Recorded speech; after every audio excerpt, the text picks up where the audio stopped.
வாங்க இன்னைக்கு நம்ம அமெரிக்காவோட சாக்லேட் கொண்டாட்டத்தை பற்றி பார்க்கலாம். அமெரிக்காவில் நம்ம விதவிதமான கொண்டாட்டங்களை தொடர்ந்து பார்த்துட்ருக்கோம். இன்னைக்கு நம்ம பார்க்குறது எல்லாருக்குமே ரொம்ப பிடிச்ச சாக்லேட்ஸ் பற்றி. சாக்லேட் கொண்டாட்டம் அமெரிக்காவில் இது கிறிஸ்மஸ் சீசன்.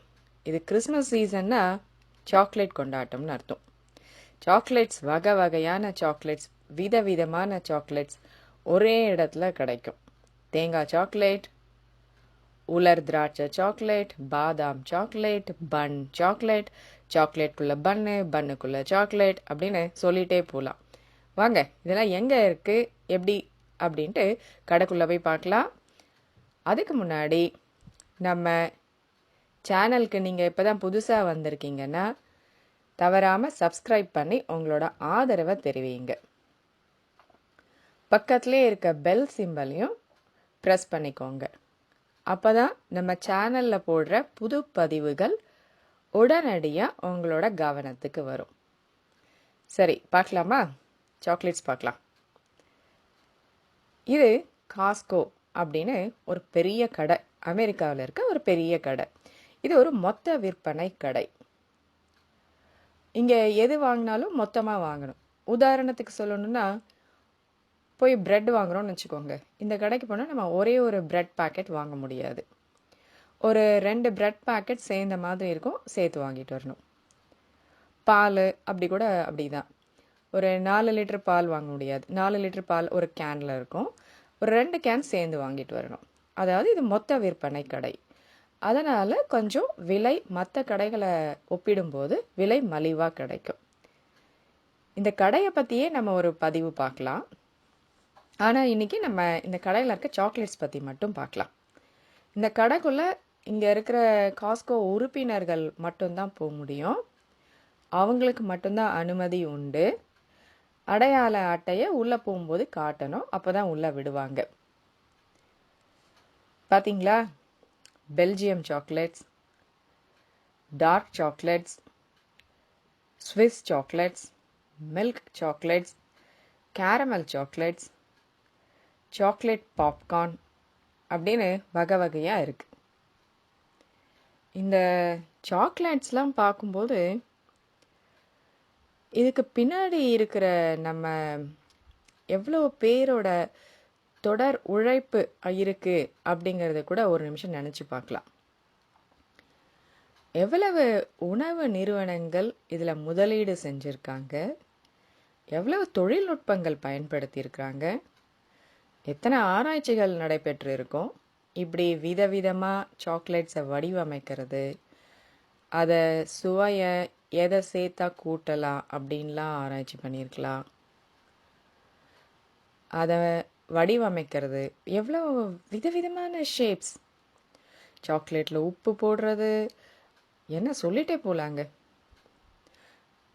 இதெல்லாம் பார்க்கும்போது இது எல்லாத்துக்கும் மேலே இந்த சாக்லேட்ஸை நம்ம வாங்கிறதுக்கு தூண்டுற விதமாக அமைஞ்சிருக்க பேக்கிங், அதையும் சொல்லலாம். மொத்தத்தில் இது ஒரு சங்கிலி தொடர்.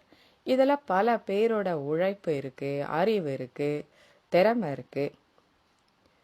நம்ம சுற்றி சுற்றி சாக்லேட்டை பார்த்துட்ருக்கோம். இங்கிலீஷில் அழகாக சொல்லுவாங்க, all roads lead to Rome அப்படின்னு. அதாவது எந்த சாலையில் போனாலும் ரோமுக்கு போயிடலாம் அப்படின்ட்டு. நம்ம இந்த கடைக்குள்ளே எந்த பக்கம் திரும்பினாலும் சாக்லேட்டை பார்த்துடலாம், சாக்லேட்டை வாங்கலாம். டப்பாவில் சாக்லேட், பாக்கெட்டில் சாக்லேட் அப்படின்ட்டு இருக்குது. மொத்தத்தில் இப்போது அமெரிக்காவில் இருக்க மனநிலையை சொல்லணும்னு வச்சுக்கோங்களேன். இந்த கிறிஸ்மஸ் கால மனநிலை, சாக்லேட் எடு, கொண்டாடு. உண்மையிலேங்க எதை வாங்கிறது எதை விடுறதுன்னு கூட யோசிக்கக்கூட முடியாத அளவுக்கு அவ்வளவு வகை வகையான சாக்லேட்ஸ் இருக்குது. எப்படி நம்ம ஊரில் தீபாவளி பொங்கலுக்கெல்லாம் புது திரைப்படம் வெளியாகுமோ, அதே மாதிரி இந்த சாக்லேட் கொண்டாட்டம் போது ஒவ்வொரு ஆண்டும் புது விதமான சாக்லேட்ஸ் வகைகள் அறிமுகமாகும். இந்த ஹாலிடே சீசனை குறி வச்சு நிறைய புதுவிதமான சாக்லேட்ஸ் எல்லாம் அறிமுகப்படுத்துவாங்க. இப்போ இந்த சீசனில் ஒருத்தவங்க இந்தியாவுக்கு போகிறாங்க, பயணம் செய்கிறாங்கன்னு வச்சுக்கோங்களேன். அங்கே இருக்கிற உற்றார் உறவினர்களுக்கு கொடுக்கணும்னா கொஞ்சம் கூட யோசிக்கவே வேண்டாம், அப்படியே டக்கு டக்குன்னு வரலாம். இங்கே இருக்க கடையில் நமக்கு பிடிச்ச சாக்லேட்ஸை வகை வகையாக வாங்கிட்டுன்னு கூட சொல்லக்கூடாது, அள்ளிட்டு போகலாம். அவ்வளவு நல்ல அழகாக சுவையான சாக்லேட்ஸ் இப்போ இந்த சீசனில் மட்டும்தான் கிடைக்கும். மற்ற நேரத்தில் இந்த கடைக்கு வந்தோம்னா இவ்வளவு சாக்லேட்ஸ் வகைகள்லாம் இருக்காது. இருக்கும், கொஞ்சோண்டு தான் இருக்கும். இவ்வளோ நிறைய வகைகள் இருக்காது. இத்தனை புது அறிமுகங்கள் கிடைக்காது.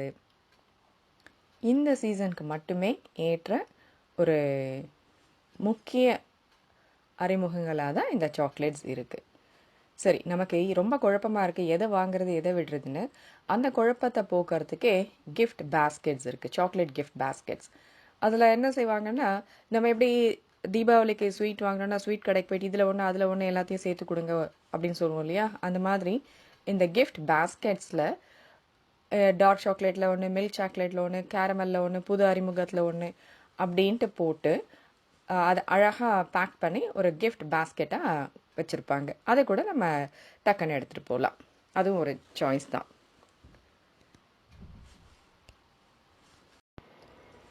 உங்களுக்கு ஒன்று தெரியுமா, இந்த கடையில் உலகத்தில் இருக்க பல சுவையான சாக்லேட்ஸ் இந்த ஒரே கடையில் பார்த்துடலாம். அதாவது இந்த கிறிஸ்மஸ் சீசனில் சாக்லேட்ஸ் ஆஃப் த வேர்ல்ட் மொத்தத்தையும் இந்த ஒரு கடையில் பார்த்துடலாம். இந்த நேரத்தில் மட்டும்தான் இருக்கும், மற்ற நேரத்துலலாம் பார்க்க முடியாது. நமக்கு தெரியும் சாக்லேட் கொக்கோ மரத்தோட விதைகள், கொக்கோ பீன்ஸ் அதிலிருந்து தயாரிக்கப்படுதுன்ட்டு. இந்த கொக்கோ மரத்தோட பொட்டானிக்கல் பேர், தாவரவியல் பேருன்னு தெரியுமா? தியோபிரமா கொக்கோ. அப்படின்னா ஃபுட் ஆஃப் த காட்ஸ், கடவுளின் உணவு, அப்படிதான் இதனோட பேரே வச்சுருக்காங்க. ஒருவேளை அதனால தானோ என்னமோ தெரியல, எல்லாருக்கும் சாக்லேட்ஸ்னால் ரொம்ப விருப்பம். இந்த கொக்கோ மரம் வளர்க்குறது ரொம்ப சுலபமான வேலை இல்லை. அது நிறைய தொழில்நுட்பங்கள்லாம் பயன்படுத்தாமல்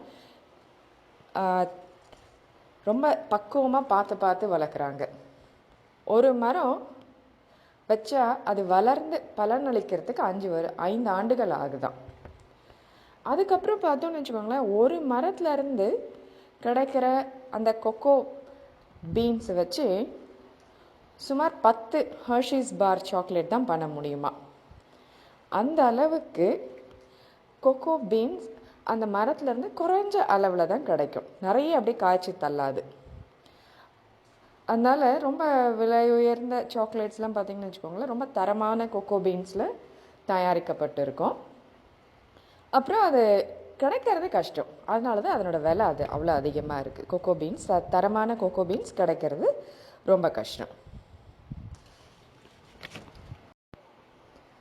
இந்த காஸ்கோவில் ஒவ்வொரு ஆண்டும் இந்த கிறிஸ்மஸ் சமயத்தில் நடைபெறும் சாக்லேட் விற்பனை மிகப்பெரிய வர்த்தகம் இந்த கடைக்கு. உலகம் முழுக்க ஒரு ஆண்டுக்கு சாக்லேட் இண்டஸ்ட்ரீஸ் அந்த மூலமாக கிடைக்கிற வர்த்தகம் எவ்வளோ, நடைபெறும் வர்த்தகத்தோட மதிப்பு எவ்வளோன்னு பார்த்தோன்னு வச்சுக்கோங்களேன், 7500 கோடி ரூபாய் அளவில் வர்த்தகம் நடைபெறுது, வேர்ல்டு சாக்லேட் இண்டஸ்ட்ரியோட வர்த்தகம். ஸோ அது ரொம்பவே ஒரு பெரிய இண்டஸ்ட்ரி தான் சாக்லேட் இண்டஸ்ட்ரி.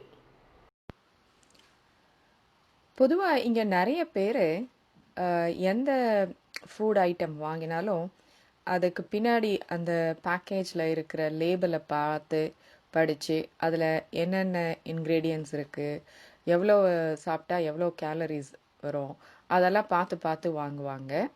இந்த சாக்லேட் பேக்கெட்ஸ்லேயும் அது எல்லாமே இருக்கும். இதில் என்னென்ன சேர்த்துருக்கு, இது எவ்வளோ கேலரிஸ் அப்படின்ற விஷயங்களும் இருக்கும். ஏன்னா நிறைய பேருக்கு சில அலர்ஜிஸ்லாம் இருக்கும், அவங்கெல்லாம் அதுக்கு ஏற்ற மாதிரி சாக்லேட்ஸ் வாங்கிக்கலாம். சரி, உங்களுக்கு எந்த வகையான சாக்லேட் ரொம்ப பிடிக்கும்? Dark chocolate, milk chocolate, caramel, Cadbury's, 5 star, eclairs அப்படின்னு சொல்லிகிட்டே போகலாம் இல்லையா? அதில் உங்களுக்கு எந்த சாக்லேட் பிடிக்கும் அப்படின்னு கீழே பதிவு பண்ணுங்கள். நம்ம சுற்றி இந்த கடையில் இருக்கிற சாக்லேட்ஸை பார்த்தோம். ஆனால் நான் உங்களுக்கு இந்த கடையில் எடுத்து காட்டினது ஒரு சிறிய அளவு தான். சுருக்கமாக சொல்லணும்னா, கடல் மாதிரி இருக்கிற இந்த சாக்லேட் சங்கமத்தில் நம்ம பார்த்தது ஒரு சிறு துளி தான். இந்த சாக்லேட் கொண்டாட்டத்தை உங்களோட பகிர்ந்துட்டது எனக்கு ஒரு தித்திப்பான அனுபவம். ஞாபகமாக சப்ஸ்கிரைப் செஞ்சுக்கோங்க. உங்களோட ஆதரவை தொடர்ந்து கொடுங்க. மீண்டும் மற்றொரு சுவையான பதிவில் சந்திக்கலாம். நன்றி.